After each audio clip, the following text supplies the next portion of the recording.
තෙරුවන් සරණයි. ආයුබෝවන්. ධර්මාචාර්ය විභාග පන්තිය. අපි ගිය සතියේ 21 වෙනි දවස දක්වා සාකච්ඡාවන් පවත්වන්නට යෙදුණා.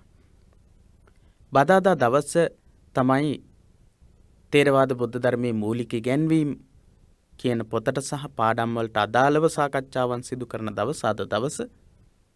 ඉතින් අපි බලාපොරොත්තු වෙන්නේ තේරවාද බුද්ධ ධර්මයේ මූලික ඉගැන්වීම් කියන පොතට අදාළ තොරතුරු සාකච්ඡා කරන්නට. ඒ වගේම විශේෂයෙන්ම අපි ප්‍රශ්න පත්‍ර ඇසුරින් මේ සාකච්ඡාවන් සිදු කරනවා. ඒ නිසා අපේ සාකච්ඡාවන් සමගින් දිගටම සම්බන්ධ වෙන්නට කියලා ඔබට මතක් කරන ගමන් අපි අද දවසේ පාඩමට අවධානය යොමු කරමු.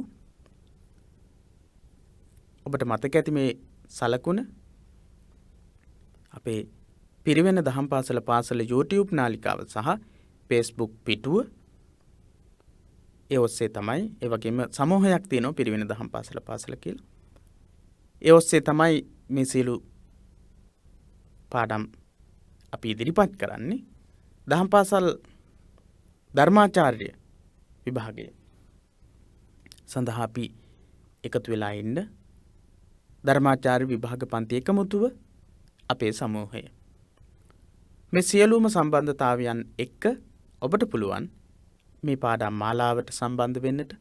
බොහෝ අය අහලා තිබුණා ධර්මාචාර්ය සඳහා සජීවීව ඒ විදිහේ පාඩම් වැඩසටහනක් ඉදිරිපත් වෙනවද කියලා. මම දැක්කා බොහෝ දෙනෙක් ඒ කියන අනිත් හිතමිතුරන් දැනුවත් කරලා තියෙන බවත් මම දැක්කා. ඒක හොඳ ගුණයක් විදිහට, යහපත් ලක්ෂණයක් විදිහටත් අපි ඔබට මතක් කරමින් චතුරාර්ය සත්‍ය කියන පාඩමේ වැදගත් වෙන කොටසක් තමයි අද කතා කරන්නේ. ගිය සතියේදී අපි කතා කළේ කාම තණ්හා, භව තණ්හා, විභව තණ්හා කියන ත්‍රිවිධ තෘෂ්ණාවත් අපිට අතපසු වෙලා තිබුණු කොටසක් විදිහට තමයි ගිය සතියේ ඒ කොටස කතා කළේ. ඊට පස්සේ අපි කතා කළා චතුරාර්ය සත්‍ය ධර්මයේ දුක්ඛ නිරෝධ ගාමිනී පටිපදා ආර්ය සත්‍ය නිර්වාණගාමී මාර්ගයේ බව බුදුරජාණන් වහන්සේ විවිධ අවස්ථාවල දේශනා කරලා තියෙන ආකාරය ගැන කතා කළා. අපි ගිය සතියේ කතා කළා දුක්ඛ නිරෝධ ගාමිනී ප්‍රතිපදා ආර්ය සත්‍ය කියන එක යටතේ. ඒ යටතේ කතා කරපු මධ්‍යම ප්‍රතිපදාව විදිහට හඳුන්වන්නේ ඇයි කියලා කතා කළා. කාමසුකල්ලිකානුയോഗය, අත්තිකිලමතානුയോഗය කියන මේ දෙකෙන් බැහැරව මධ්‍යම වූ මාර්ගයක ගමන් කරන නිසා කියලාත් අපි සඳහන් කළා. ඒ වගේම ආර්ය අෂ්ටාංගික මාර්ගය චක්කුකරණී, ඥානකරණී, උපසමාය, අභිඥාය, සම්බෝධාය විදිහට නෙත් පාදවන ඥානයේ කෙනෙදෙන උපසමයට හෙවත් මිදීමට, නිවීමට, අවබෝධය ඇති කර ගැනීමට, සම්බෝධියට පත් වෙන්නට, නිර්වාණයට පත් වෙන්නට හේතු වෙනවා කියලා අපි කතා කළා. ඒ වගේම සත්‍තිස් බෝධිපාක්ෂික ධර්මවල කොටස් 8ක් ආර්ය අෂ්ටාංගික මාර්ගය අනුගමනය කිරීම තුළින් සම්පූර්ණ වෙන බවත්, ආර්ය අෂ්ටාංගික මාර්ගයම නිර්වාණගාමී මාර්ගයේ බව දක්වලා තියෙන තැන් ගැනත් අපි ගිය සතියේ කතා කළා. ඒ විදිහේ ගොඩක් තොරතුරු, අපිට ගොඩක්ම වැදගත් වෙන තොරතුරු තියෙන පාඩමක් තමයි තේරවාදී බුද්ධ ධර්මයේ මූලික ඉගැන්වීම් කියන පොතට අදාළව තියෙන පළවෙනි පාඩම. චතුරාර්ය සත්‍ය, ඒ වගේම ආර්ය අෂ්ටාංගික මාර්ගය ගැන පුළුල් අවබෝධයක්, ඉතා වටින ඉගැන්වීමක්, පැහැදිලි ඉගැන්වීමක් අපිට දකින්නට පුළුවන් තේරවාදී බුද්ධ ධර්මයේ මූලික ඉගැන්වීම් කියන පොතේ. බුදුදහමේ මූලික ඉගැන්වීම් ගැන හොඳ අවබෝධයක් ඇති කරගන්නට ධර්මාචාර්ය විභාගයේ සමත් වීමට පමණක් නෙවෙයි, ඕනෑම කෙනෙක්ට, බොහෝ අය උසස් විභාග සඳහා ධර්මානුකූලව පවත්වන විභාග සඳහා පරිහරණය කරන ග්‍රන්ථයක් බවට පත් වෙලා තියෙනවා තේරවාදී බුද්ධ ධර්මයේ මූලික ඉගැන්වීම් කියන මේ පොත. බුද්ධ ධර්මී විෂයන් හදාරන අයට වැදගත් වෙනවා. බුද්ධ ධර්මයේ මූලික ඉගැන්වීම් ගොඩක් සම්පූර්ණම ඉතා පැහැදිලිව ඉගෙන ගන්නට පුළුවන්. අද දවසේ අපි කතා කරන්නේ වැඩිපුර අවධානය යොමු කරනවා සම්මා දිට්ඨි කියන මාර්ග අංගයට. සාමාන්‍ය අපි සාමාන්‍ය පෙළ විභාගයේ වෙලාවේදී ඒ වගේම දහම් පාසල් අවසාන විභාගයේදී සම්මා දිට්ඨි කියන්නේ නිවැරදි දැකීම. එහෙම තමයි අපි ඉගෙනගෙන තියෙන්නේ. සාමාන්‍ය විදියට.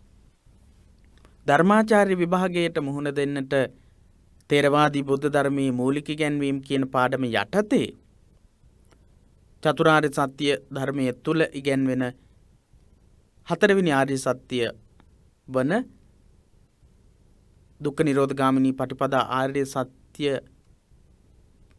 යටතේ දක්වන සම්මා දිට්ඨි, සම්මා සංකප්ප, සම්මා වාචා ආදී ආර්ය ශ්‍රාංගික මාර්ගයේ ගැන තියෙන විස්තර ගැන අපිට මේ විදිහේ සරල හැඳින්වීමකින් සරල නම් කිරීමකින් නතර වෙන්නට බෑ. මේ පාඩම කතා කරනකොට ඔබට පැහැදිලි වේවි කොච්චර පුළුල් පරාසයක් තුල පුළුල් කාරණාවන් මේ ආර්ය අෂ්ටාංගික මාර්ගයේ ගැන තේරවාදී බුද්ධ ධර්මයේ මූලික ඉගැන්වීම් කියන ධර්මාචාර්ය විභාගයේ සඳහා නියමිත පොතේ සාකච්ඡා කරලා තියෙනවද කියලා ඔබට පැහැදිලි වේවි. අපි බොහෝ දුරට උත්සාහ කරනවා සම්මා සංකප්ප කියන කොටසත් සාකච්ඡා කරන්නට. සම්මා දිට්ඨි කියන කොටස යටතේ තියෙන තොරතුරු සාකච්ඡා කිරීමට කල් ගත වුණොත් අපි ඊළඟ දවසේ කතා කරමු. හරි. අපි පටන් ගමු සම්මා දිට්ඨි කියන කොටස ආර්ය අෂ්ටාංගික මාර්ගයේ පළවෙනි අංගය කතා කරන්නට. ආර්ය අෂ්ටාංගික මාර්ගය නම් වූ දුක්ඛ නිරෝධ ගාමිනී පටිපදාවේ මුල්ම අංගය නම් සම්මා දිට්ඨියයි. ඒ කියන්නේ අමුතුවෙන් ආයෙ කියන්නට අවශ්‍ය වෙන්නේ නැහැ. ආර්ය අෂ්ටාංගික මාර්ගයේ නම් වෙච්ච දුක්ඛ නිරෝධ ගාමිනී පටිපදා ආර්ය සත්‍යයේ පළවෙනි අංගය මොකක්ද? සම්මා දිට්ඨිය.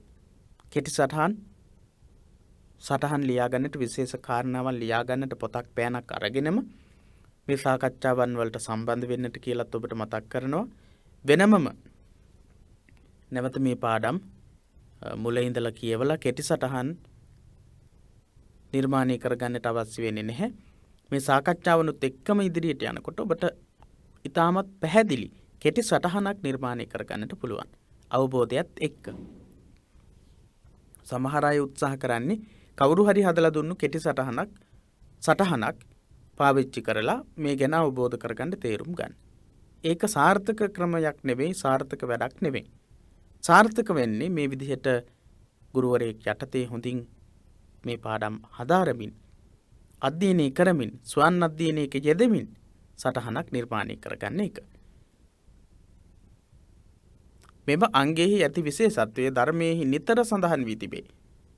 ආර්ය අෂ්ටාංගික මාර්ගයේ පළවෙනි අංගය ගැන නිතරම සඳහන් වෙලා තියෙනවා. මහණෙනි, සම්මා දිට්ඨිය තරම් නූපන් කුසල ධර්ම ඉපදීමටත් උපන් කුසල ධර්ම වැඩි දියුණු වීමටත් උපකාර වන වෙනත් ධර්මයක් නැත යනුවෙන් අංගුත්තර නිකායේ ඒක ධම්මපාලියෙහි එන සඳහනින් සම්මා දිට්ඨියෙහි ඇති අංග අපට වටහා ගත හැකිය. සම්මා දිට්ඨි කියන මාර්ගාංගය ගැන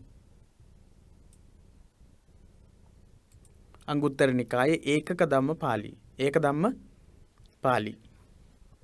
එක කාරණාවක් ගැන සඳහන් වෙන කොටස තමයි ඒක ධම්මපාලි කියලා කියන්නේ. අංගුත්තර නිකායේ ඒකක නිපාතය තමයි තියෙන්නේ. ඒක ධම්මපාලි. මොකක්ද කියන්නේ? මහණෙනි, සම්මා දිට්ඨිය තරම් නූපන් කුසල ධර්ම ඉපදීමටත් උපන් කුසල ධර්ම වැඩි දියුණු කිරීමටත් අනුප්පන්නානං කුසලානං ධම්මානං උප්පාදාය උප්පන්නානං කුසලානං ධම්මානං ධීයෝ භාවාය. උපන් කුසල් වැඩි දියුණු වීමටත් සම්මා දිට්ඨිය තරම් නූපන් කුසල ධර්ම ඉපදීමටත් අනුප්පන්නානං කුසලානං ධම්මානං උප්පාදාය උප්පන්නානං කුසලානං ධම්මානං භීයෝ භාවාය. ඒ විදිහට තමයි ධර්මයේ සඳහන් වෙන්නේ. ඔබ මතක තබා ගන්න. සම්මා දිට්ඨිය තරම් නූපන් කුසල ධර්ම ඉපදීමටත් උපන් කුසල ධර්ම වැඩි දියුණු වීමටත් වෙනත් ධර්මයක් නැහැ කියලා බුදුරජාණන් වහන්සේ අංගුත්තර නිකායේ ඒක ධම්මපාලියේ සඳහන් කරලා තියෙනවා. ඒ තුලින් අපිට පැහැදිලි වෙනවා සම්මා දිට්ඨිය කොයිතරම් සුවිශේෂිතයිද කියලා. සම්මා දිට්ඨිය යන්නේහි සාමාන්‍ය තේරුම යහපත් දැකීම, හරි දැකීම යනුයි. අපි මුලින් සඳහන් කළා. යහපත් දැකීම, හරි දැකීම, නිවැරදි දැකීම, මනාව වූ දැකීම කියන අර්ථ කිහිපයක්ම ගන්නට පුළුවන් සම්මා දිට්ඨිය කියන එකේ. සම්මා අවිපරිතතෝ පස්සතිති සම්මා දිට්ඨි. සම්මා අවිපරිතතෝ පස්සතිති සම්මා දිට්ඨි. යනුවෙන් මේ තේරුම් කොට ඇත. එනම් සහේතුකව කරුණු සහිතව කල්පනා කිරීමෙන් ඇතිවන දැකීම මනාකොට විපරීත තත්ත්ව වලින් තොරව දැකීම තුලින් ඇති කරගන්නා වූ දැකීමට කියනවා සම්මා දිට්ඨි කියලා. සම්මා මනා වූ නිවැරදි වූ අවිපරිතතෝ විපරීත තත්ත්වයන්ගෙන් තොරව විකෘති තත්ත්වයන්ගෙන් තොරව පස්සතිති දකින්නේ යයි යනු සම්මා දිට්ඨියයි. මනාව විකෘතිතාවයන්ගෙන් තොරව නිවැරදි ලෙස දකින්නේය යනු සම්මා දිට්ඨියයි කියන එක තමයි ඒකේ අදහස. එනම් සහේතුකව කරුණු සහිතව කල්පනා කිරීමෙන් නැතිවෙන්නා වූ ඇතිවෙන දැකීම. හරි. සම්මා විපරිතතෝ පස්සතිති සම්මා දිට්ඨි. සම්මා දිට්ඨිය ගැන අපිට ලියන්නට ඇවිල්ලා තිබුණොත් අනිවාර්යයෙන්ම මේ විදිහට කරුණු සහිතව හොඳ සාර්ථක සාරගර්භ වූ පිළිතුරක් ලබා දෙන්නට පුළුවන් දැනුම ඔබ එකතු කරගන්නට ඕන. දුකත් දුකට හේතුවත් දුකින් නිවීම හෙවත් දුක්ඛ නිරෝධයත් දුක නැති කිරීමේ මඟ හෙවත් දුක්ඛ නිරෝධ ගාමිනී පටිපදාවත් යන චතුරාර්ය සත්‍ය පිළිබඳ දැකීම සම්මා දිට්ඨි වශයෙන් විභංග ප්‍රකරණයේ විස්තර වෙයි. නිවැරදි විදිහට විකෘතිතාවයන්ගෙන් තොරව දැකීම කියන එක මුලින් කතා කරලා ඊට පස්සේ තවත් අදහසක් කියනවා. දුකත් දුක්ඛාරිය සත්‍යයත් දුකට හේතුවත් දුක්ඛ සමුදයාරිය සත්‍යයත් දුකින් නිවීම හෙවත් දුක්ඛ නිරෝධයත් දුක්ඛ නිරෝධාරිය සත්‍යයත් දුක්ඛ නිරෝධ ගාමිනී පටිපදා ආර්ය සත්‍යයත් යන චතුරාර්ය සත්‍ය පිළිබඳ දැකීම සම්මා දිට්ඨි වශයෙන් විභංග ප්‍රකරණයේ විස්තර වෙයි. විභංග ප්‍රකරණයේ දැක්වෙන විදිහට මොකද්ද සම්මා දිට්ඨි කියන්නේ? චතුරාර්ය සත්‍ය ධර්මය දැකීම. චතුරාර්ය සත්‍ය දැකීම සම්මා දිට්ඨි බව සඳහන් වෙන්නේ විභංග ප්‍රකරණේ. ඒ කියන්නේ චතුරාර්ය සත්‍යයේ තියෙන මාර්ග අංග 4ම දකින්න එකට තමයි සම්මා දිට්ඨි කියලා කියන්නේ.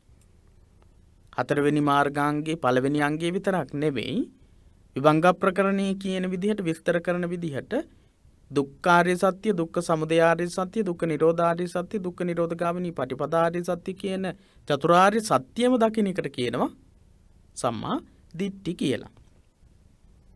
චතුරාර්ය සත්‍ය පිළිබඳ නිවැරදි දැකීම පමණක් නොව කර්මඵල විශ්වාසය ආදියත් සම්මා දිට්ඨි හැටියට සඳහන් වෙයි. හරි. විභංග ප්‍රකරණයේ කිව්වේ සම්මා දිට්ඨි කියලා කියන්නේ චතුරාර්ය සත්‍ය පිළිබඳවම අවබෝධ කරගන්න එකට කියලානේ. ඉතින් ඒක විතරද? නැහැ. චතුරාර්ය සත්‍ය පිළිබඳ නිවැරදි දැකීම විතරක් නෙවෙයි කර්මඵලයන් පිළිබඳව කර්මඵලයන් පිළිබඳව විශ්වාසයත් සම්මා දිට්ඨිය යටතට තමයි ගැනෙන්නේ. හරි. දැන් ඔබට පැහැදිලි වෙන්නට ඇති. සම්මා දිට්ඨි කියලා කියන්නේ චතුරාර්ය සත්‍ය ධර්මයේ පිළිබඳව වැටහීම. ඒ වගේම කර්මඵල පිළිබඳව විශ්වාස කිරීම. තවත් අදහස් තිබුණා. සම්මා දිට්ඨි කියලා කියන්නේ සහේතුකව කරුණු සහිතව කල්පනා කිරීමෙන් නැති කරගන්නා වූ දැකීම. ඒ විදිහ අදහස් කීපයක්ම දකින්නට ලැබුණා. සම්මා දිට්ඨි කියන එක ඔබට සරලව දැන් විස්තර කරන්නට පුළුවන්. සරලව විතරක් නෙවෙයි හොඳ සකාරණව කරුණු සහිතව පැහැදිලි කිරීමේ හැකියාවක් තියෙනවා. සම්මා දිට්ඨි කියන එක පැහැදිලි කරන්නට අවශ්‍ය මූලික කරුණු ටික. ඒක තමයි ඉගෙන ගන්නවා කියන්නේ. ඒක තමයි පාඩම් කරනවා කියලා කියන්නේ. ඒක තමයි විභාගයට සූදානම් වෙනවා කියන්නේ. මේ අපි මතු කරලා දෙන දක්වන දේවල් අවශ්‍ය විදිහට ලියාගෙන සටහන් කරගෙන ඒවා නිතර නිතර පරිහරණය කරලා ඒවා නිතර නිතර කියවලා දැනුම ඇති කරගන්න එක. නැත්නම් අපිට කවදාවත් මීට කලින් මෙන්න මේ පාට හම්බ වෙලා නැහැ. මේ අදහස් සමහර විට හම්බ වෙලා නැහැ.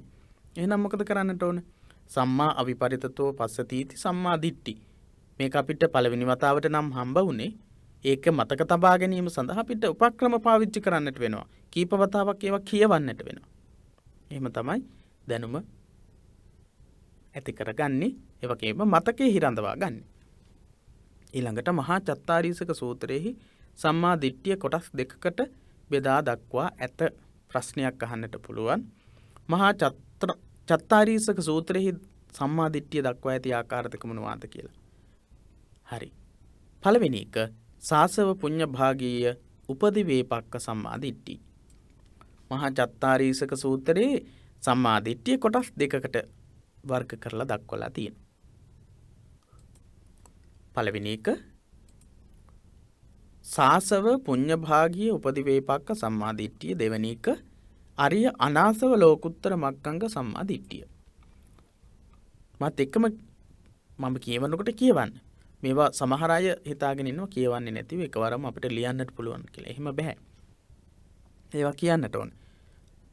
මහා චත්තාරීසක සූත්‍රයේ දැක්වෙන විදිහට සාසව පුඤ්ඤ භාගී උපදි වේපක්ක සම්මා දිට්ඨිය කියලා එක කොටසකුත් අරියානාසව ලෝකුත්තර මග්ගංග සම්මා දිට්ඨිය කියලා තව කොටසකුත් උගන්වලා තියෙනවා. මහා චත්තාරීසක සූත්‍රයේ දැක්වෙන පළවෙනි සම්මා දිට්ඨිය පළවෙනි කොටස මොකද්ද? සාසව පුඤ්ඤ භාගී උපදි වේපක්ක සම්මා දිට්ඨිය. දෙවෙනි කොටස අරියානාසව ලෝකුත්තර මග්ගංග සම්මා දිට්ඨිය. ආශ්‍රව වලට ඇතුළත් වෙන භව සම්පත් ලබා දෙන කුසල පක්ෂයට ඇතුළත් වෙන සම්මා දිට්ඨියින් පළමුවෙන්නයි.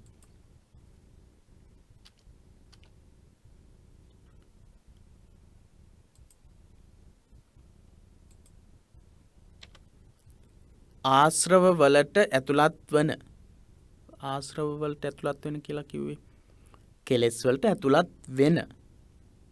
ඔව්. භව සම්පත් භවයේ තුල සම්පත් ලබා දෙන කුසල පක්ෂයට ඇතුළත් වෙන සම්මා දිට්ඨියින් පළමු වෙන්නයි.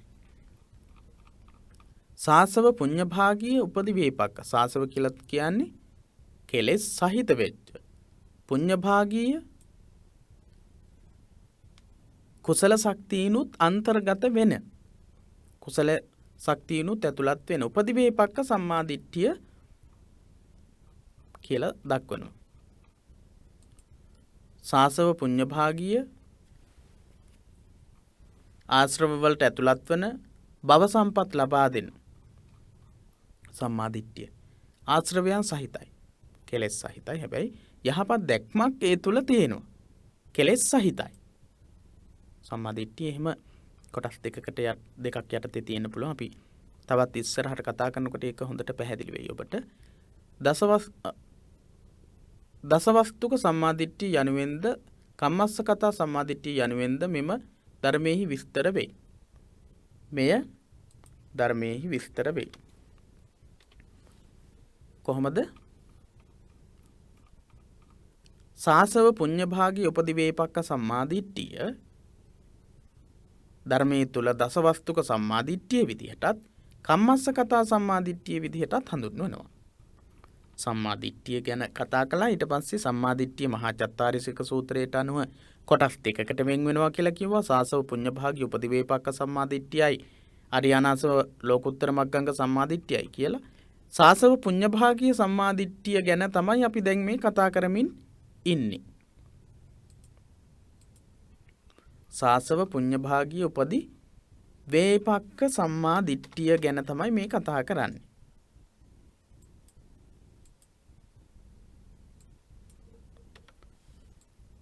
අපිට පැහැදිලි වේවි එතකොට. හරි. මේ සම්මා දිට්ඨිය ගැන තමයි එතකොට අපි මේ කතා කරන්නේ.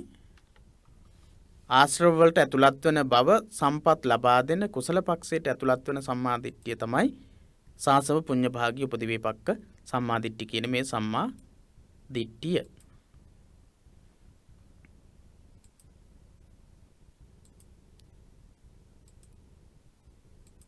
ඔව්. ඊළඟට සඳහන් කරනවා දසවස්තුක සම්මා දිට්ඨිය යනුවෙන්ද කම්මස්සකතා සම්මා දිට්ඨිය යනුවෙන්ද මෙය ධර්මයේ විස්තර වෙයි. දසවස්තුක සම්මාදිට්ඨිය විදිහටත් කම්මස්සකතා සම්මාදිට්ඨිය විදිහටත් හඳුන්වන්නේ සාසව පුඤ්ඤ භාග්‍ය උපදිවේපක්ක සම්මාදිට්ඨිය. මොනවද මේ දසවස්තුක සම්මාදිට්ඨිය?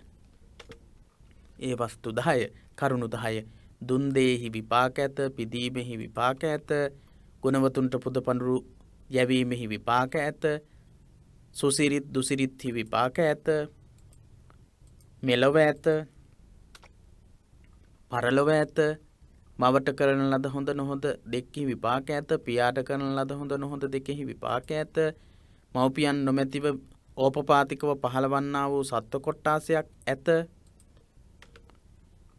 මෙලොව පරලොව දෙකසිය නුවණින් හොඳින් අවබෝධ කරගෙන ලොවට ප්‍රකාශ කරන්නා වූ මැනවින් දහම් මගට පිළිපන්නා වූ මහාන බමුණෝ ඇත. මෙලොව පරලොව දෙක තමන්ගේ ඥාණයෙන් අවබෝධ කරගෙන ලොවට ප්‍රකාශ කරන්නා වූ වගේම දහම් මගට පිළිපන්නා වූ මහාන බමුණෝ ඉන්නවා කියලා විශ්වාස කරන එකට. ඒ 10 තමයි කම්මස්සකතා සම්මාදිට්ඨිය කියලා කියන්නේ. එහෙම නැත්නම් දසවස්තුක සම්මාදිට්ඨිය. සම්මාදිට්ඨිය යහපත් වූ දැක්මක් බවට පත් වෙන්න මේ කරුණු 10 වැදගත් වෙනවා. තුන් දෙහි විපාක ඇත, පිදීමෙහි විපාක ඇත, ගුණවතුන්ට පුද පඳුරු යැවීමෙහි විපාක ඇත, සුසිරිත් දුසිරිත්හි විපාක ඇත, මෙලොව ඇත, පරලොව ඇත, මවට කරන ලද හොඳ නොහොඳ දෙකෙහි විපාක ඇත, පියාට කරන ලද හොඳ නොහොඳ දෙකෙහි විපාක ඇත, මව්පියන් නොමැතිව ඕපපාතිකව පහළවන්නා වූ සත්ව කොට්ටාසයක් ඇත, මෙලොව පරලොව දෙක සිය නුවණින් හොඳින් අවබෝධ කරගෙන ලොවට ප්‍රකාශ කරන්නා වූ මැනවින් දහම් මගට පිළිපන් මහාන බමුණෝ ඇත කියන කරුණු 10. සාසව පුඤ්ඤ භාග්‍ය උපදිවේපක්ක සම්මාදිට්ඨිය කියන්නේ අන්න ඒ 10ට අනුව ඇති කරගන්නා වූ දැකීමට. සාසව පුඤ්ඤ භාග්‍ය උපදිවේපක්ක සම්මාදිට්ඨිය මොකක්ද කියලා අපෙන් ප්‍රශ්නයක් ඇහුවොත් අපිට පිළිතුරු දෙන්නට වෙනවා. සාසව පුඤ්ඤ භාග්‍ය උපදිවේපක්ක සම්මාදිට්ඨිය දසවස්තුක සම්මාදිට්ඨිය විදිහටත් කම්මස්සකතා සම්මාදිට්ඨිය විදිහටත් හඳුන්වනවා. දසවස්තුව මොකක්ද කියලා අපි කතා කළා.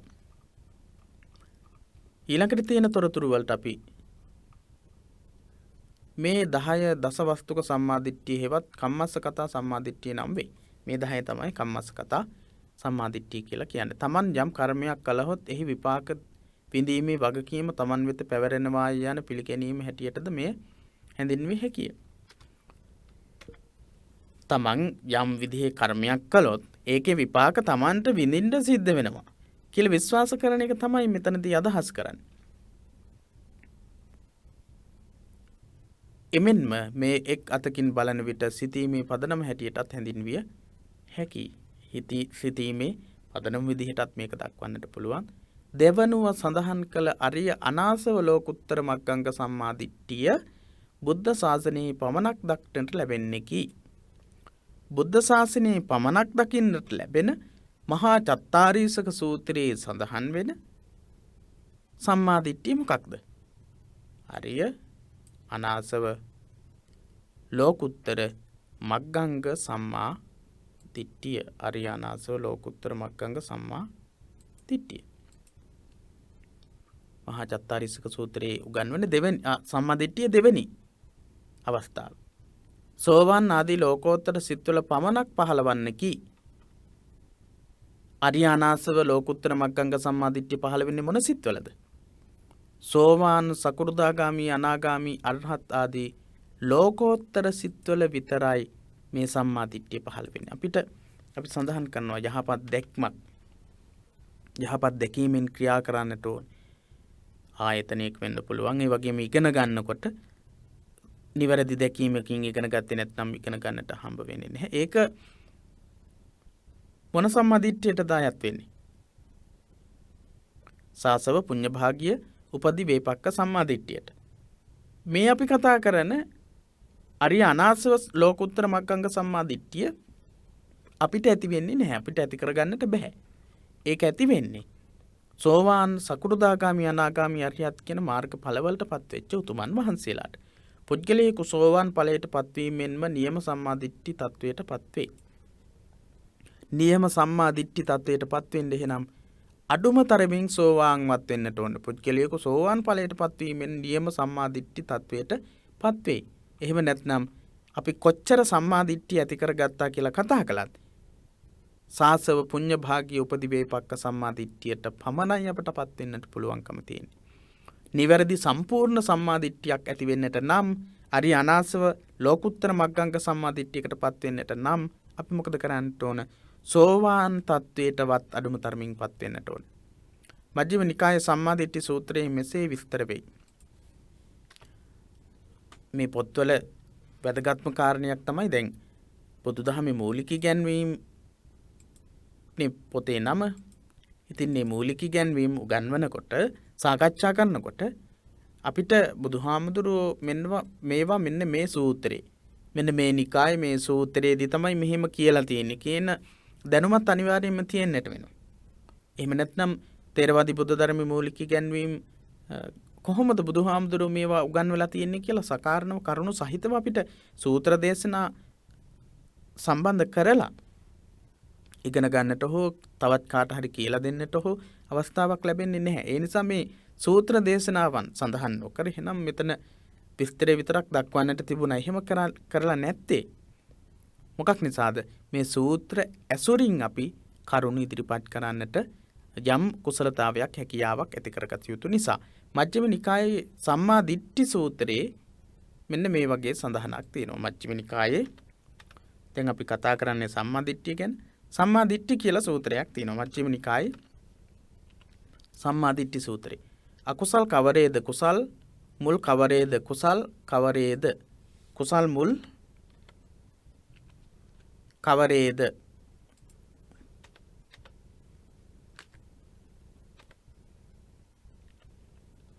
කවරේද ආදී වශයෙන් යම් පුද්ගලයෙක් නියම ආකාර වැටහීමක් ඇති කරගත් විට ඒ පුද්ගලයා ධර්මයේ පිළිබඳ අචල නොසෙල්වෙන අචල කියලා කියන්නේ හෙල්ලෙන්නේ නැති න චල අචල අචල ශ්‍රද්ධාවක් කියලා කියන්නේ හෙල්ලෙන්නේ නැති ශ්‍රද්ධාවක් පැහැදීමකින් යුක් පුද්ගලයෙකු වන බව සඳහන් වෙයි.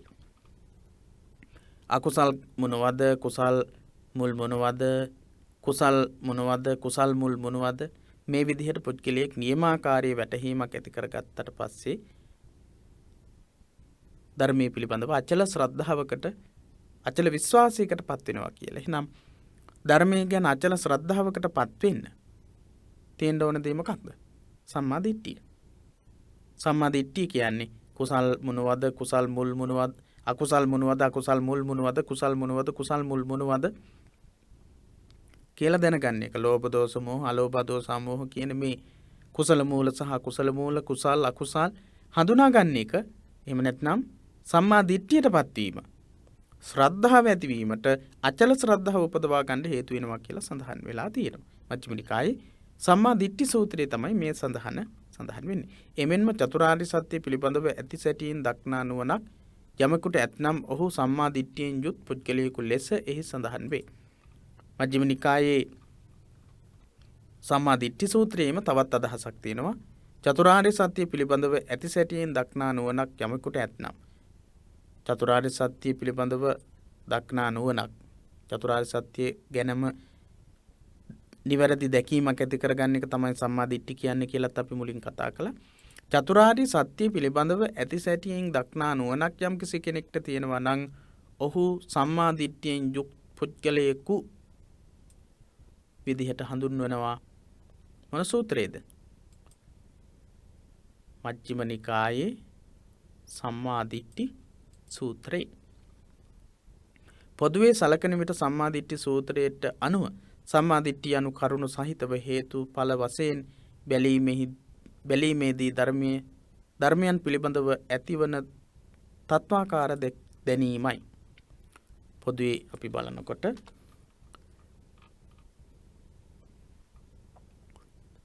සම්මා දිට්ඨි සූත්‍රයට අනුව සම්මා දිට්ඨිය කියන්නේ මොකක්ද? කරුණු සහිතව හේතු ඵල වශයෙන් බැලීමේදී ධර්මයන් පිළිබඳව ඇතිවන තත්වාකාර වූ දැනීම තමයි කරුණු සහිතව හේතුඵල වාදීව ධර්මයන් පිළිබඳව ඇති කරගන්න අවබෝධයට තමයි මොකක්ද සම්මා දිට්ඨිය කියලා කියන්නේ. කර්මය, කර්මඵල විශ්වාස සහිතව, කරුණු සහිතව ඇති කරගන්න විශ්වාසය. සංයුත්ත නිකායේ අභිසමය සංයුත්තයට අයත් කච්චානගොත්ත සූත්‍රයෙහි සම්මාදිට්ඨිය යන්නේ තේරුම් කොට ඇත. එම සූත්‍රයට අනුව තවත් සූත්‍රයක් සම්මාදිට්ඨිය ගැන කියවෙන තැනක් සංයුත්ත නිකායේ අභිසමය සංයුත්තේ කච්චානගොත්ත සූත්‍රය. සංයුත්ත නිකායේ අභිසමය සංයුත්තේ කච්චානගොත්ත සූත්‍රයේ මොකක්ද කියන්නේ සම්මාදිට්ඨිය ගැන? ඇත නැත යන කල්පනාව හෙවත් සාස්වත ඇත සදාකාලිකව පවතිනවා කියන එක, උච්ඡේද නැත යන අන්තවාදී දෘෂ්ටි වලින් ඈත්ව ආත්ම දෘෂ්ටියෙන් නිදහස්ව වෙනත් කෙනෙකු නිසා නොව තමන්ගේ නුවණින් කල්පනා කොට හේතුඵලවාදීව දුක පිළිබඳව ඇති කර ගන්නා යථා තත්ත්වය අවබෝධය සම්මාදිට්ඨියයි. සාස්වත උච්ඡේද සාමාන්‍ය මේ වෙද්දී ඔබ ඒ පිළිබඳව අවබෝධයක් ඇති කරගෙන තියෙනවා. සාස්වත උච්ඡේද කියන මේ අන්ත දෙක ගැන. මේ අන්ත දෙකින් තොරව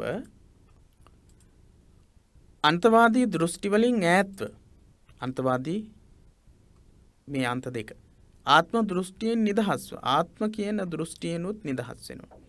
සාස්වත දෘෂ්ටියෙන් නිදහස් වෙනවා. උච්ඡේද දෘෂ්ටියෙන් නිදහස් වෙනවා. ඒ විතරක් නෙවෙයි ආත්ම දෘෂ්ටියෙනුත් නිදහස් වෙලා වෙනත් කෙනෙකු නිසා නොව තමන්ගේ නුවණින් කල්පනා කරලා සාස්වතවාදයේ උච්ඡේදවාදයේ ආත්ම දෘෂ්ටිය තමන්ගේ නුවණින්ම කල්පනා කරලා ඉවත් කරලා හේතුඵලවාදීව දුක පිළිබඳව ඇති කරගන්නවා අවබෝධයක්, යථා අවබෝධයක්. අන්න ඒකට තමයි සම්මාදිට්ඨිය කියලා කියන්නේ. සංයුත්ත නිකායේ අභිසමය සංයුත්තයට අනුව කච්චානගොත්ත සූත්‍රයට අනුව සාස්වත උච්ඡේද සහ ආත්ම දෘෂ්ටි වලින් තොරව හේතුඵලවාදීව දුක පිළිබඳව තමන්ම ඇති කරගන්න අවබෝධයට සම්මාදිට්ඨිය කියලා කියනවා. මම නැවත වතාවක් කියන්නම්. සාස්වත උච්ඡේද ආත්ම දෘෂ්ටි වලින් තොරව තමන්ගේම නුවණින් කල්පනා කරලා හේතුඵලවාදීව ඇති කරගන්නා වූ අවබෝධයට සම්මාදිට්ඨිය කියලා තියෙනවා සංයුත්ත නිකායේ අභිසමය සංයුත්තේ කච්චානගොත්ත සූත්‍රයේදී. සම්මාදිට්ඨිය ඇති කර ගැනීමට උපකාර වන කරුණු දෙකක් වෙයි. සම්මාදිට්ඨිය ඇති කරගන්න හේතු වෙන කරුණු දෙකක් තියෙනවා. මොනවද? එකක් පරතෝකෝසය, අනිත් එක යෝනිසෝ මනසිකාරය. පරතෝකෝසය, යෝනිසෝ මනසිකාරය. ලියාගන්න. සම්මාදිට්ඨිය ඇති කරගන්න හේතු වෙන කරුණු දෙකක්. සම්මාදිට්ඨිය ඇති කරගන්න හේතු වෙන කරුණු දෙකක්. හරි.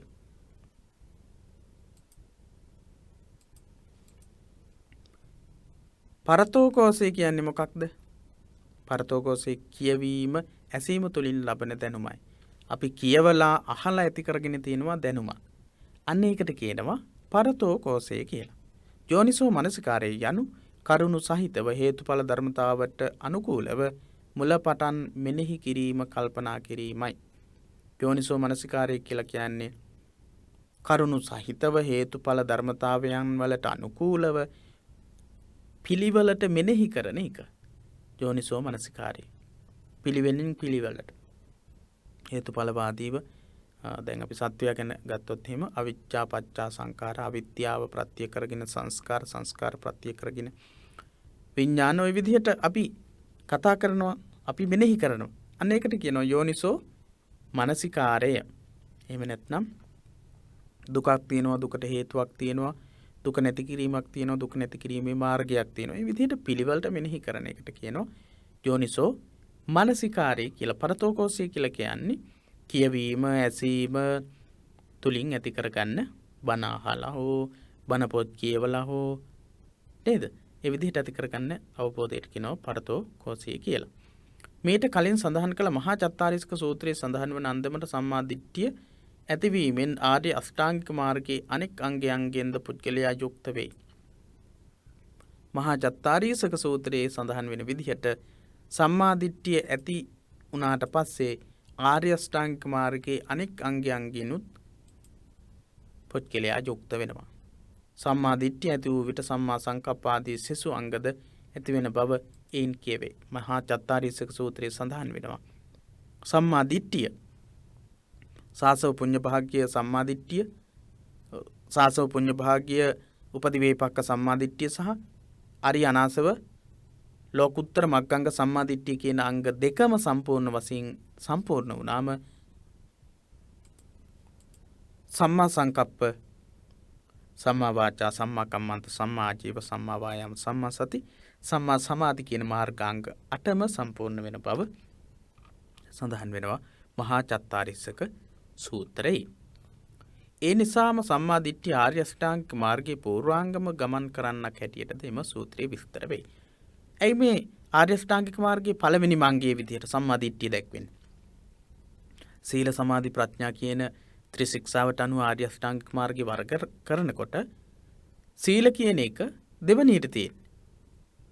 සම්මා කම්මන්ත සම්මා ආජීව සම්මා වාචා සම්මා කම්මන්ත සම්මා ආජීව කියන තුන. ප්‍රඥා කියන එක ත්‍රිශික්ෂාවේ සීල සමාධි ප්‍රඥා කියන තුنين සම්මා දිට්ඨිය සම්මා සංකප්ප කියන දෙක ආර්ය අෂ්ටාංගික මාර්ගයේ මුලින් තියෙන්නේ. ත්‍රිශික්ෂාවේ අන්තිමට තියෙන්නේ ප්‍රඥාව කියන එක. ඔබ මේ වෙද්දි දන්නවා ආර්ය අෂ්ටාංගික මාර්ගයේ ත්‍රිශික්ෂාවට අනුව බෙදලා තියෙන විදිහ. එහෙම දන්නේ නැති කෙනෙක් ඉන්නවා නම් දැනුවත් කරන්න. හොඳයි. සම්මා දිට්ඨිය ගැන දැනගන්නට ඕන අවබෝධ කරගන්නට ඕන ගොඩක් දේවල් අපි කතා කළා. ඔබට ඒ පිළිබඳව හොඳ වැටහීමක් ඇති වෙන්නට ඇති කියලා අපි කල්පනා කරනවා. හොඳයි. පහුගිය වර්ෂවල ප්‍රශ්න පත්‍රවලට අවධානය යොමු කරලා ඊට පස්සේ අපි සම්මා සංකප්ප කියන කොටස ගැන සාකච්ඡා කරමු. හොඳයි.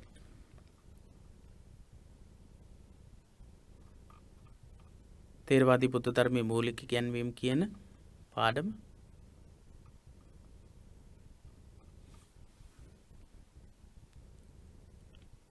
පොත ප්‍රශ්න පත්‍රයේ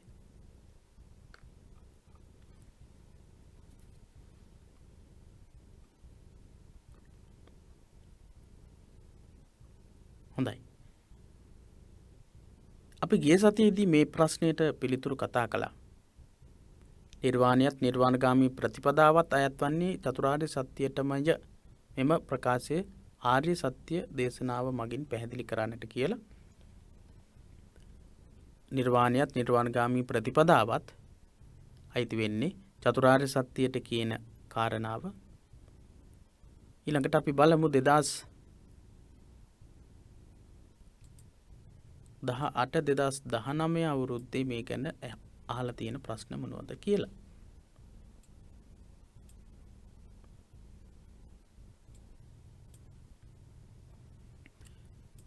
දිට්ඨිය හා සම්මා දිට්ඨිය යන දෙකෙහි වෙනස පහදා දෙන්නට කියන ප්‍රශ්න. ආර්ය මාර්ගයේහිලා සම්මා දිට්ඨිය පූර්වාංගම වන අයුරු පැහැදිලි කරන්නට කියන ප්‍රශ්නයක් තියෙනවා. ධාර්මික ජීවිතයක් ගොඩනැගීම සඳහා සම්මා දිට්ඨිය ඉවහල් වන අයුරු විමසීමට ලක් කරන්න. හොඳයි. මේ ප්‍රශ්න සඳහා පිළිතුරු ලබා දෙන්නට කියලා ඔබට ප්‍රකාශ කරනවා. ඒ වගේම තමයි එක සිසුවෙක් අපිට පිළිතුරු ලියලා එවලා තිබුණා. ඉතින් පිළිතුරු එවීමේදී අනිවාර්යයෙන්ම නිවැරදි විදිහට ලබා දෙන්නේ. වගේම පිළිතුරු ඇතුළත් කරලා අපිට දැනුවත් කිරීමක් කරන්න මේ වගේ පිළිතුරු එකතු කිරීමක් කළා කියලා. මනාව වූ සම්බන්ධතාවයකින් මේ කාර්යයන් සිදු කළාට පස්සේ සාර්ථකව ඔබේ අධ්‍යාපනික කටයුතු වලට දහම් අධ්‍යාපනික කටයුතු වලට එක සම්බන්ධ කරගන්නට පුළුවන්. සම්මා දිට්ඨිය හා සම්මා දිට්ඨිය යන දෙකෙහි වෙනස පහදා දෙන්නේ. සාස්වත දෘෂ්ටි, උච්ඡේද දෘෂ්ටි සහ ආත්ම දෘෂ්ටි කියන තුනෙන් තොරව ක්‍රියා කිරීම මොකක්ද? මහා චත්තාරීසක සූත්‍රයේ සඳහන් වෙච්ච දසවස්තුක සම්මා දිට්ඨිය සම්බන්ධ කරගෙන මේක පැහැදිලි කරන්නට පුළුවන්. ආත්ම සාස්වත දෘෂ්ටියයි උච්ඡේද දෘෂ්ටියයි ආත්ම දෘෂ්ටියයි කියන මේ දෘෂ්ටි තුනෙන් බැහැරව සම්මා දිට්ඨියෙන් ක්‍රියා කරනවා කියන්නේ මොකක්ද කියලා අපි අද කතා කරපු තොරතුරු වලින් ඔබට පිළිතුර ගොඩනගා ගන්නට පුළුවන්. ආර්ය මාර්ගයේලා සම්මා දිට්ඨිය පූර්වාංගම වන අයුරු පැහැදිලි කරන්න. ප්‍රධානම දේ ආර්ය අෂ්ටාංගික මාර්ගයේ සම්මා දිට්ඨිය සම්පූර්ණ වෙනවත් එක්ක සියලුම මාර්ගාංග සම්පූර්ණ වෙනවා කියලා අපි අද කතා කළා. ලකුණු 6ක ප්‍රශ්නේ 2018 2019 අවුරුද්දේ. ධාර්මික ජීවිතයක් ගොඩනැගීම සඳහා සම්මා දිට්ඨිය ඉවහල් වන අයුරු කොහොමද කියලා විස්තර කරන්නට කියලා කියනවා. මෙතනදීත් අපිට වැදගත් වෙනවා අපි කතා කරපු මහා චත්තාරීසක සූත්‍රයේ සඳහන් වෙන සාසව පුඤ්ඤභාගී උපදි වේපක්ක සම්මා දිට්ඨියේ දැක්වෙන දසවස්තුක සම්මා දිට්ඨිය සම්බන්ධ කරගෙන සම්මා දිට්ඨිය කියන්නේ මොකක්ද කියලා අපි කතා කරපු නිර්වචන ඒවා සම්බන්ධ කරගෙන පිළිතුර ගොඩනගන්නට පුළුවන්. පිළිතුරු ලියලා අපි වෙත ලබා දෙන්නට කියලා ඔබට මතක් කරනවා. අපි අද කතා කරපු තොරතුරු වලින් මේවාට පිළිතුරු ගොඩනගා ගන්නට පුළුවන්කම තියෙනවා. හරි. ඊළඟට අපි බලමු සම්මා සංකප්ප කියන කොටස යටතේ තියෙන තොරතුරු. අරි අටඟි මගෙහි සම්මා සංකප්ප යනුවෙන් විස්තර වන්නේ නෙක්ඛම්ම සංකප්පය, අව්‍යාපාද සංකප්පය, අවිහිංසා සංකප්පය. සම්මා සංකප්ප යටතේ කොටස් තුනක් බෙදෙනවා. නෙක්ඛම්ම සංකප්ප සහ අව්‍යාපාද සංකප්ප තවත් එකක්. ඊළඟ එක අවිහිංසා සංකප්ප. නෙක්ඛම්ම සංකප්ප, අව්‍යාපාද සංකප්ප, අවිහිංසා සංකප්ප යන තුන්වැදෑරුම්ව ඇති කරගන්නා නිවැරදි කල්පනාවයි යහපත් කල්පනාවයි. නෙක්ඛම්ම, අව්‍යාපාද, අවිහිංසා විදිහට ඇති කරගන්නා වූ සංකල්පනාවලට කියනවා සම්මා සංකප්ප කියලා. සම්මා සංකප්ප කියන්නේ මොකක්ද එතකොට? සම්මා සංකප්පයේ බෙදෙන කොටස් මොනවද? ඔව්. නෙක්ඛම්ම, අව්‍යාපාද, අවිහිංසා සංකප්ප. නෙක්ඛම්ම සංකප්ප. මොකක්ද නෙක්ඛම්ම සංකප්ප කියන්නේ? රූප, ශබ්ද, ගන්ධ, රස, ස්පර්ශ වශයෙන් හැඳින්වෙන පංචකාම වස්තුන් කෙරෙහි ඇති ඇල්මෙන් චන්දරාගයෙන් දැඩි ඇල්මෙන් චන්දරාගයෙන් කියලා කියන්නේ දැඩි ඇල්ම ඈත්වීම පිළිබඳ කල්පනාව නෙක්ඛම්ම සංකප්ප නම්. රූප, ශබ්ද, ගන්ධ, රස, ස්පර්ශ කියන්නේ පංචකාම වස්තු. පංචකාමයන්. පංචකාමයන්. මේ පංචකාමයෙන් ඈත්වීම රූප, ශබ්ද, ගන්ධ, රස, ස්පර්ශ කියන පංචකාම වලින් ඒ ඇල්මෙන් දැඩි ඇල්මෙන් ඈත් වෙන එකට තමයි නෙක්ඛම්ම සංකප්ප කියන්නේ. රූප, ශබ්ද, ගන්ධ, රස, ස්පර්ශ කියන මේවා එක ඇලීමෙන් ක්‍රියා කිරීමෙන් ඈත් වෙලා රූප, ශබ්ද, ගන්ධ, රස, ස්පර්ශ කියන මේ පංචකාම වස්තුන් එක්ක සම්බන්ධතා පවත්වන්නේ නැතිව හුදකලාව ජීවත් වෙන්නට අදහස් කිරීම. තනිව වාසය කිරීමට කල්පනා කිරීම තමයි නෙක්ඛම්ම සංකප්ප කියන්නේ. රූප, ශබ්ද, ගන්ධ, රස, ස්පර්ශ කියන්නේ පංචකාමයන්.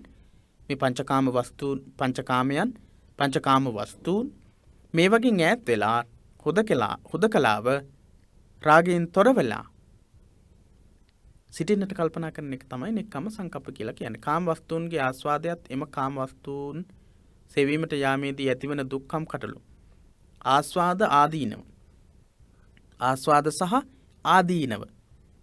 කාම වස්තුන් තුලින් ලබන්නා වූ ආස්වාදයේ තියෙන අනිත්‍යතාවය. ආස්වාදයක් ලැබෙනවා. රූප, ශබ්ද, ගන්ධ, රස, ස්පර්ශ කියන මේ පහෙන්ම తాවකාලික ආස්වාදයක් ලැබෙනවා.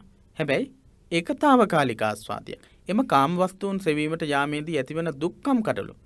ඊළඟට ආදීනව. ආස්වාද දකිනවා. ඒ ආස්වාද ගැන මෙනෙහි කරනවා. ඒ වගේම ආදීනවයි. ඒ කාම වස්තුන් සෙවීමට සේවනය කරන්නට ගියාම ඇතිවෙන දුක්ඛම් කටළු. කාම වස්තුන් පිළිබඳ ඇති දැඩි ආසාවෙන් ඈත්වීම හැටියටද මෙය සඳහන් කළ හැකිය. ආස්වාදයේ දැකලා ආස්වාදයේ අස්ථිරත්වයේ දැකලා ඒ ආස්වාදයන් ලැබීමට ගියාම පත්වෙන කම්කටොළු හිරිහැර කොච්චරනම් බාධක හමු වෙනවද? අන්න ඒවා ගැන දැකලා දැඩි ආසාවෙන් ඈත්වීමට කියනවා මොකක්ද? ඔව්. නෙක්ඛම්ම සංකප්ප කියලා. විරාගී කල්පනාව යනුද මෙය. විරාගී කල්පනාව කියලා කියන්නේ මේකමයි.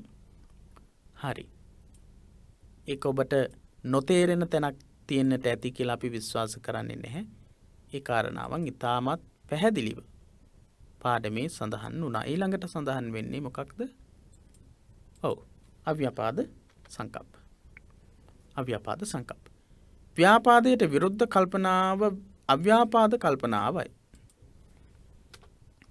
ව්‍යාපාදයට විරුද්ධ කල්පනාව මොකක්ද? අව්‍යාපාදය. න ව්‍යාපාද අව්‍යාපාද. ව්‍යාපාදයේ යනු මෛත්‍රියට විරුද්ධ ස්වභාවයයි. ව්‍යාපාදේ කියන්නේ මෛත්‍රියට සියලු සත්වයෝ සුවපත් වෙත්වා, කාටවත් හිරිහැරයක් කරදරයක් නොවේවා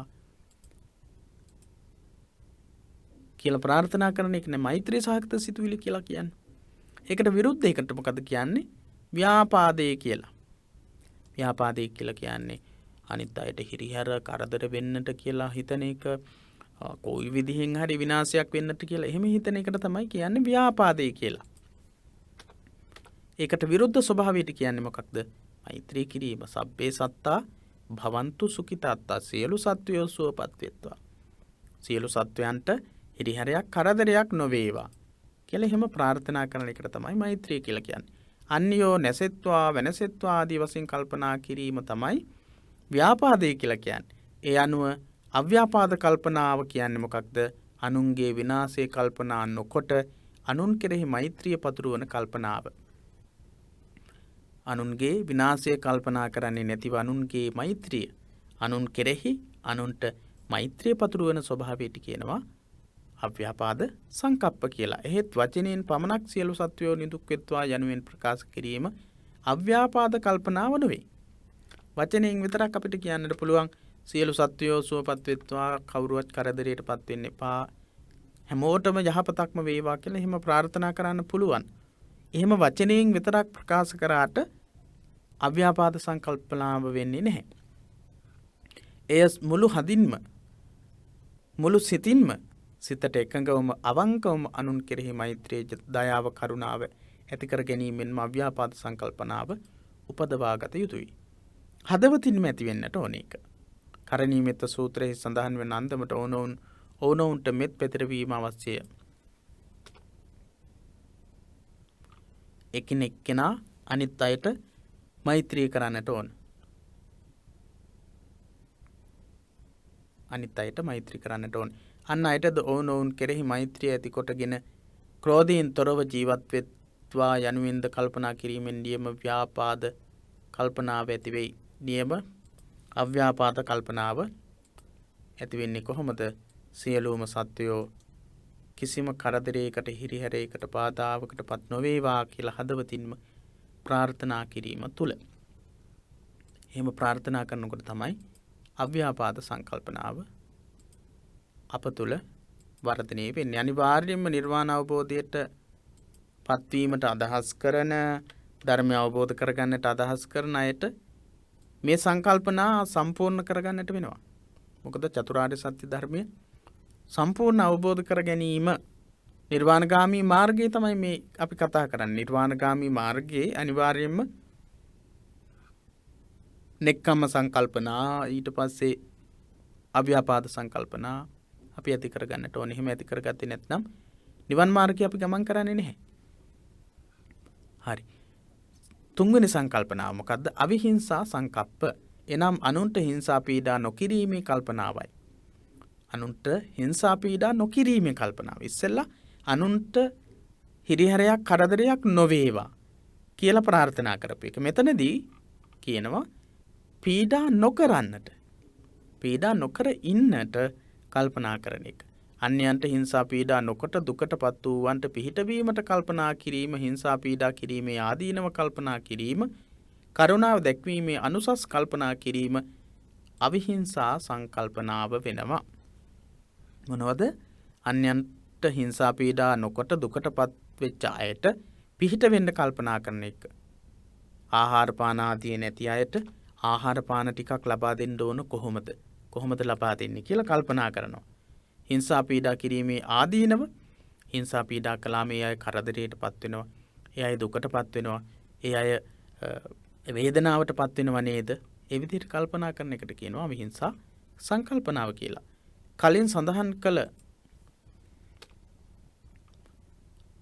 කලින් සඳහන් කළ අව්‍යාපාද අවිහිංසා සංකප්ප දෙක ඊටාම කිට්ටු සම්බන්ධතා ඇති කල්පනා දෙකක් හැටියටද ධර්මයේහි විස්තර වෙයි. අව්‍යාපාදයයි අවිහිංසායි කියන දෙකම එක හා සමානව ගමන් කරන සංකල්ප දෙකක් හැටියටත් ධර්මයේ නිතර සඳහන් වෙලා තියෙනවා. තමන්ට අප්‍රිය අමනාප කෙනෙකු කෝපයට පත්ව කිපුණු ස්වභාවයෙන් බැලූ මොහොතේ පටන් ඒ අප්‍රිය කරන පුද්ගලයාගේ හෝ වස්තුවේ විනාශය සිදුවන තෙක් ව්‍යාපාදය ඇතිවන බවත් එම පුද්ගලයා විනාශ වේවා කවරකු විසින් හෝ විනාශ කරාවා කියා සිතන විට අවිහිංසාව ඇතිවෙන බවත් ඉතුත්තක පාලි අටුවාවෙහි විස්තර කොට තිබේ. තමන්ට අප්‍රිය අමනාප කෙනෙක් කෝපයට පත්ව කිපුණු ස්වභාවයෙන් බැලුවම ඒ මොහොතේ ඉඳලා ඒ අප්‍රිය කරන පුද්ගලයාගේ හෝ වස්තුවේ විනාශය සිදුවන තෙක් ව්‍යාපාදය ඇතිවන බවත් ව්‍යාපාදය ඇතිවෙනවා. එම පුද්ගලයා විනාශ වේවා කවරකු විසින් හෝ විනාශ කරාවා කියා සිතන විට අවිහිංසාව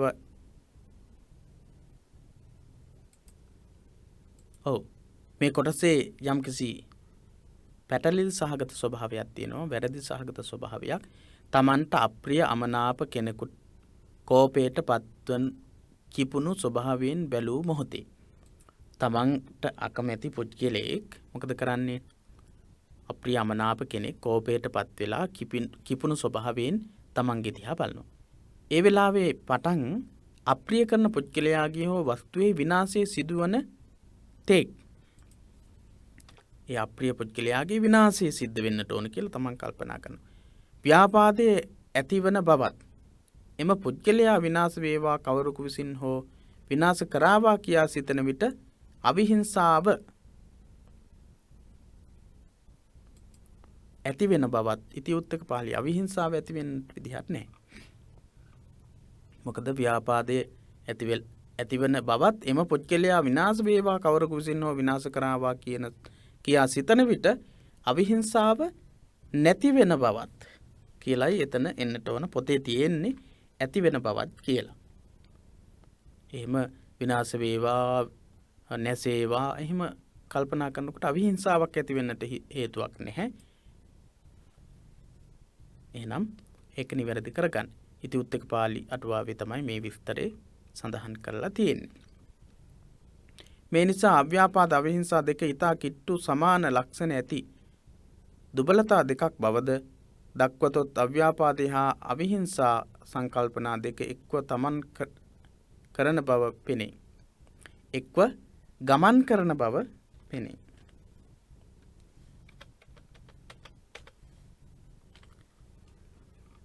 අව්‍යාපාද අවිහිංසා දෙක ඊතා කිට්ටු සමාන ලක්ෂණ ඇති දුබලතා මෙතනදීත් නිවැරදි විය යුතුයි. අව්‍යාපාද අවිහිංසා දෙක ඊතා කිට්ටු සමාන ලක්ෂණ ඇති දුබලතා දෙකක් බවද දක්වතොත් අව්‍යාපාදේ හා අවිහිංසා සංකල්පනා දෙක එක්ව ගමන් කරන බව පෙනේ. එතනත් නිවැරදි කර ගන්නට වෙනවා. මේ නිසා ව්‍යාපාද හිංසා කිරීමේ අදහස දෙක ඊතා කිට්ටු සමාන ලක්ෂණ ඇති දුබලතා දෙකක් බවද දක්වතොත් අව්‍යාපාදේ හා විහිංසා සංකල්පනා දෙක එක්ව ගමන් කරන බව පෙනේ. ව්‍යාපාදයයි විහිංසාවයි කියන දෙක ඊටාම කිට්ටු සම්බන්ධතාවයක් තියෙන දුර්වලතා අයහපත් වූ ලක්ෂණ දෙකක්. ඒ ලක්ෂණ දෙක ඒ විදිහට සමානව අරගෙන කතා කළොත් අව්‍යාපාදයයි අවිහිංසාවයි දෙකත් එකටම ගමන් කරන සංකල්ප දෙකක් විදිහට අපිට කතා කරන්නට වෙනවා. ව්‍යාපාදයයි විහිංසා කියන සංකල්පයයි දෙකම එකට ගමන් කරනවා කියන එක තමයි මේ ඉතිඋත්තක පාළි අටුවාවේ විස්තර කරලා තියෙන්නේ. කලින් සඳහන් කළ අව්‍යාපාද අවිහිංසා සංකල්ප දෙක ඊටාම කිට්ටු සම්බන්ධතා ඇති කල්පනා දෙකක් හැටියට ධර්මයේ විස්තර වෙයි. තමන්ට අප්‍රිය අමනාප කෙනෙකු කෝපයට පත්ව කිපුණු ස්වභාවයෙන් බැලූ මොහොතේ පටන් ඒ අප්‍රිය කරන පුද්ගලයාගේ හෝ වස්තුවේ විනාශය සිදු වෙන තෙක් ව්‍යාපාදයේ ඇතිවන බවත් එම පුද්ගලයා විනාශ වේවා කවරෙකු විසින් හෝ විනාශ කරාවා කියා හිතන විට අවිහිංසාව නැති වෙන බවත්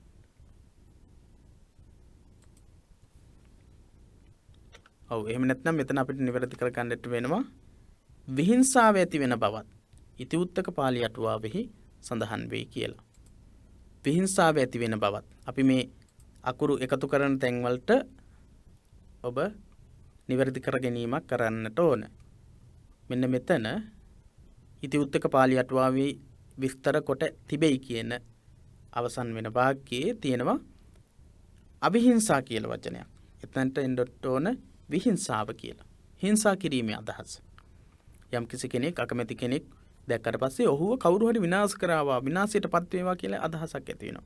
ව්‍යාපාදයේ ඇති වුණා ව්‍යාපාදයට එක්කම අවිහිංසාව ඇති. විහිංසාව ඇති වුණා. හිංසා කිරීමේ අදහසක්. ඔහුට කවුරු හරි විනාශයක් සිදු කරාවා කියලා අදහසක් ඇති වෙනවා. ඒකට තමයි විහිංසාව කියලා කියන්නේ. හරි.